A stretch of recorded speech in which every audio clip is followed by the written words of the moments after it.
मुझा उस्ताद वकरम ऐं मुझा गुलन जी आमर कंदड़ हम सफर शागिर्द साथियों अस्सलाम वालेकुम।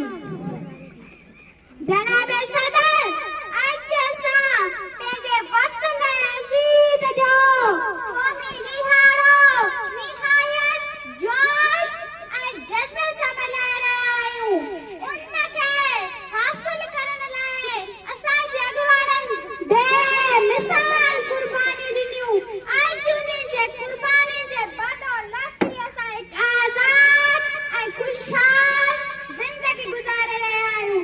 ही उहा मुल्क आहे जंहिंजो कानून अल्लाह ऐं उनजे रसूल सलाम जी सुन्नत मुताबिक़ आहे। ही उहा मुल्क आहे जंहिंखे दुनिया में पहिरीं मुस्लमान वज़ीर आज़म औरत हुजण जो एज़ाज़ हासिल आहे। ही उहा मुल्क आहे जंहिंजी रज़ा करण सर्विस एॾी सर्विस सॼी दुनिया खे हैरान करे छॾियो।